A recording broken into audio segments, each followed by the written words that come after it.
Good morning. We continue on page 217. The inner dog, about themselves. The best scientific tool proposed to determine if dogs think about themselves, if they have a sense of self, is a simple one: the mirror. One day, the primatologist Gordon Gallup pondered his reflection while shaving and wondered if the chimpanzees he studied would ponder their reflections in mirrors too. Certainly using a mirror for self-examination, smoothing a shirt over belly, patting down a wayward hair, testing a coy smile, is a display of our own self-awareness. And before we are self-aware as young children, we do not use mirrors as adults do. A short time before children pass theory of mind tests, they begin to consider their mirror images. Gallup promptly placed a full-length mirror outside his chimpanzees' cages, and then he watched what they did. They all did the same thing first. They threatened and tried to attack the mirror. Suddenly, it seemed there was another chimp right outside their cage. This must be addressed at once. Despite the no doubt confusing results, the mirror image seemed to attack back, only for the affair to resolve without ado. Their first days with the mirrors were full with social displays towards this new, glaring chimpanzee. After a few days, though, the chimpanzees seemed to come to the realization. Gallup watched as his chimps approached the mirrors and began to use them to examine their own visages and body parts, picking out their teeth, blowing bubbles, making faces toward their mirror image. They were especially interested in parts of their bodies that are ordinarily visually inaccessible: the mouth, the rump, and up the nostrils.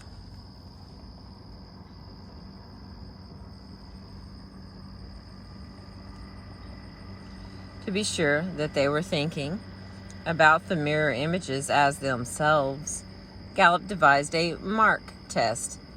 He inconspicuously applied a prominent dab of red ink to the head of the chimps.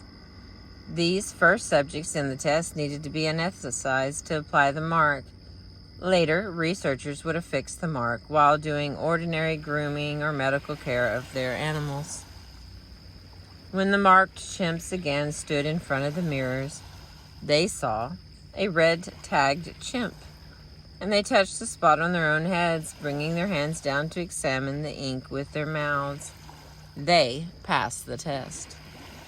There is considerable debate about whether this indicates that chimpanzees are thinking about themselves, have a concept of self, recognize themselves, or self-aware, or none of the above.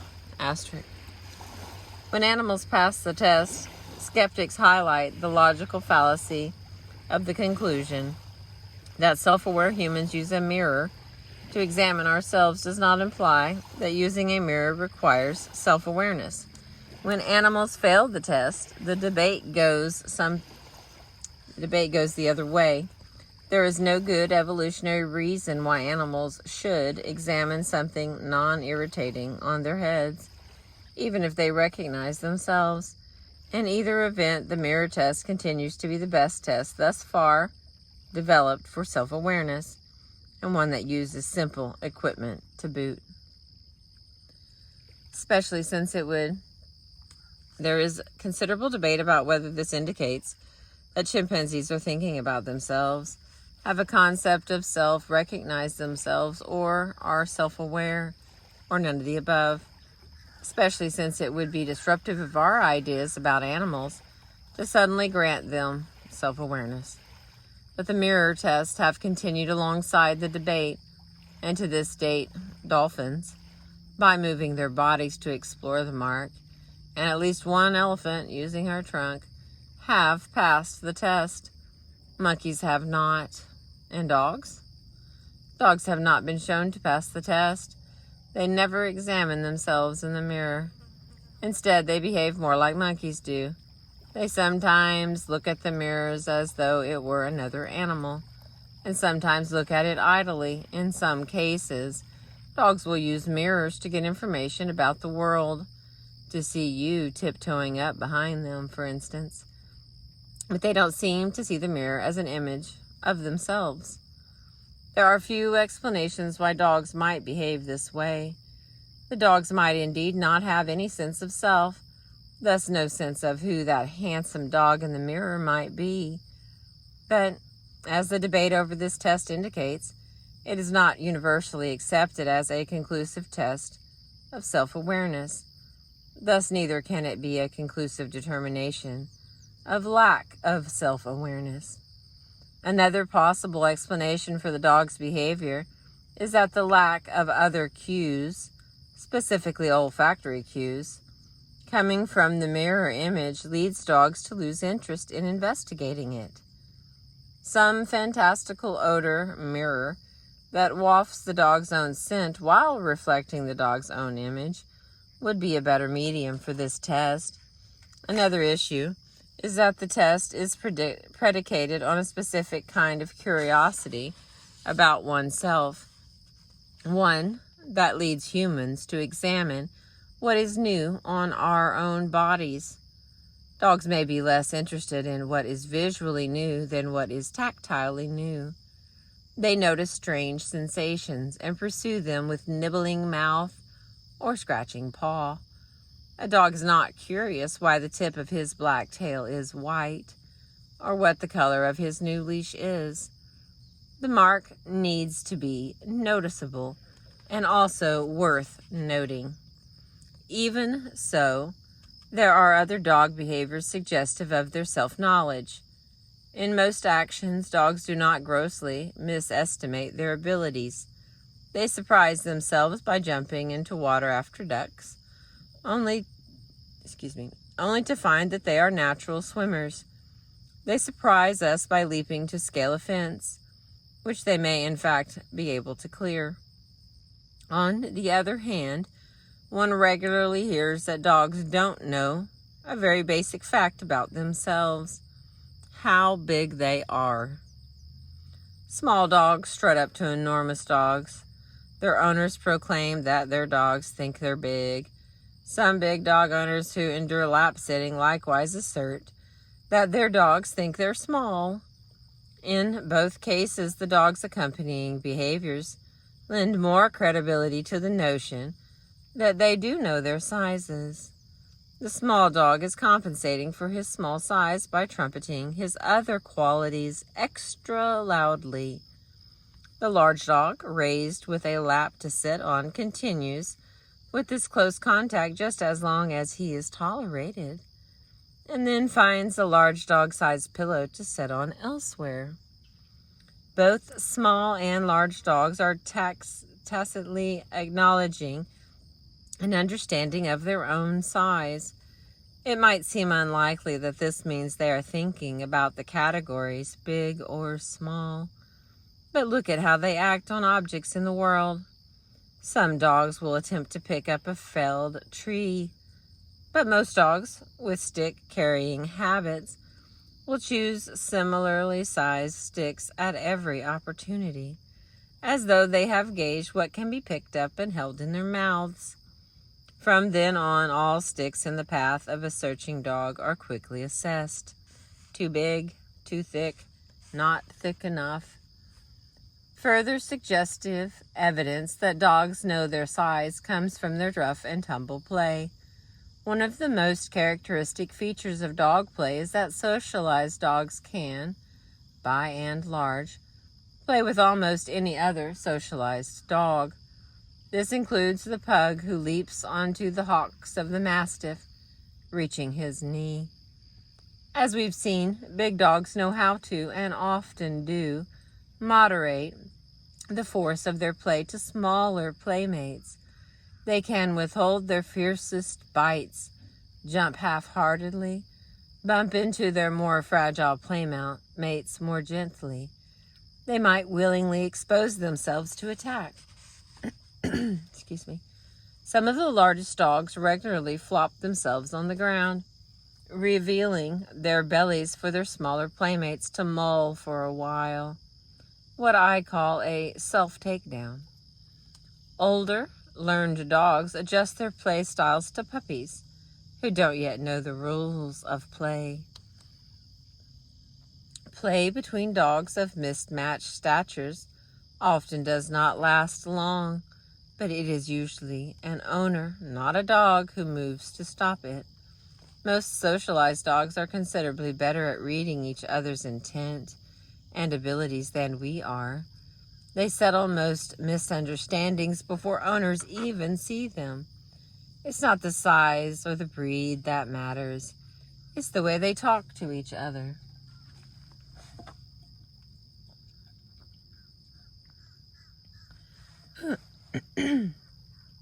Working dogs provide another glimpse into what dogs know about themselves. Sheep dogs, raised from their first weeks of life with sheep, do not grow up to act like sheep.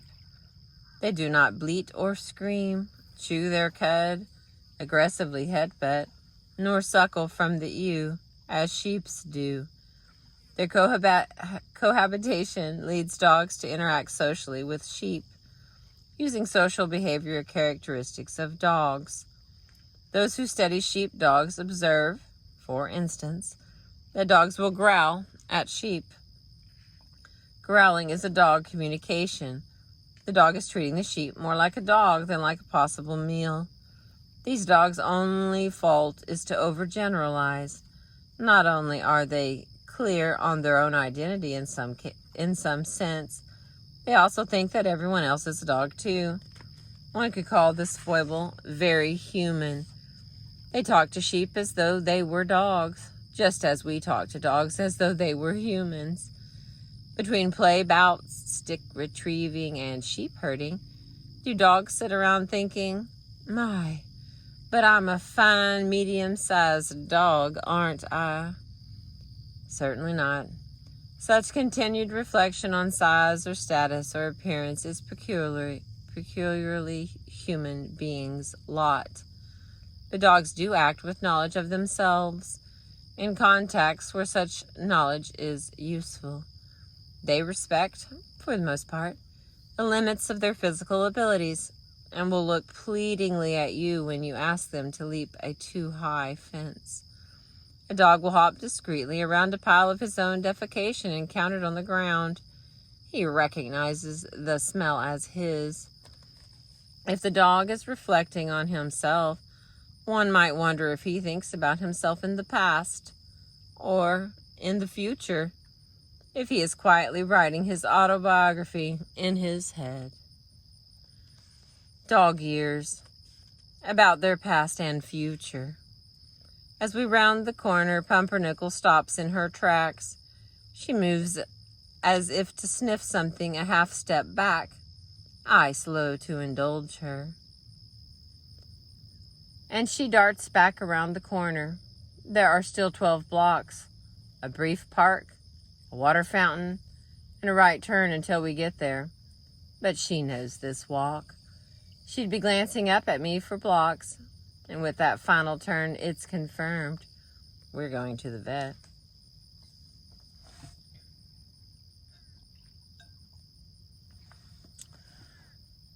A little side note here says, I do not know if the origin of the myth of dog years, that dogs live the equivalent of 7 years for every one of our years, has ever been cracked. I'd guess that it is a backward extrapolation from the length of the expected lifetime of humans, 70 plus years, to the expected lifetime of dogs, 10 to 15. The analogy is more convenient than it is true. There is no real life length equivalence except that we both are born and die. Dogs develop at lightning speed, walking and eating on their own in the first 2 months. Human infants take over a year. By a year, most dogs are accomplished social actors, able to navigate dog and human worlds easily. The average child might be there for 4 or 5. Then dog development slows, while human development skyrockets. If committed to the comparison, one could make a case for a sliding scale ratio, around 10 to 1 in their first 2 years, then diminishing to more like 2 to 1 in their last years. But the truly committed should consider the critical period windows, the performance on cognitive test, the diminishment of sensory capacities with age, and the lifespan of different breeds in their calculus. Psychologists report that those people with the best memories, able to flawlessly recite a string of hundreds of random numbers, read to them once, as well as identifying every moment the reader blinked, swallowed, or scratched his head, are sometimes the most tortured by what they recall. The complement of remembering so thoroughly can be the strange inability to forget anything at all. Every event, every detail piles on the garbage heap that are their memories. The overflowing garbage collector of the days past is more than a little evocative when considering the memory of a dog, for if anything is on the dog's mind, it is that wonderful, odoriferous pile that we teasingly preserve in our kitchens. Off limits to the dog is a special form of torture. In that pile go the leavings of so many dinners, the extra rank cheese that was discovered in the back of the fridge, clothes that have smelled too much for too long to be worn. Everything goes there, but nothing is organized. Is the dog's memory like this? At some level, it just might be. There is clear evidence that dogs remember. Your dog plainly recognizes you on your return home. Every owner knows that their dog won't forget where that favorite toy was left, or what time dinner is supposed to be delivered. He can forge a shortcut en route to the park, remember the good peeing posts and quiet squatting sites, identify dog friends and foes at a glance and a sniff. However, the reason we even pose the question, do dogs remember, is that there is more to our memory than keeping track of valued items, familiar faces, and places we've been. There is a personal thread running through our memories, the felt experience of one's own past, tinged with the anticipation of one's own future. So the question becomes whether the dog has a subjective experience of his own memories in the way that we do, whether he thinks about the events of his life reflexively as his events in his life. Though usually skeptical and reserved in their pronouncements, scientists often implicitly act as though dogs have memories just like ours. Dogs have long been used as models for the study of the human brain. Some of what we know about the diminishing of memory with age comes from tests on the diminishment of the beagle's memory with age. Dogs have a short-term working memory that is assumed to function just as the psychological primers teach that human memory works. Which is to say, at any moment, we are more likely to remember just those things that we bring a spotlight of attention to. Not everything that is happening will be remembered. Only those things that we repeat and rehearse for later recollection will get stored as long-term memories.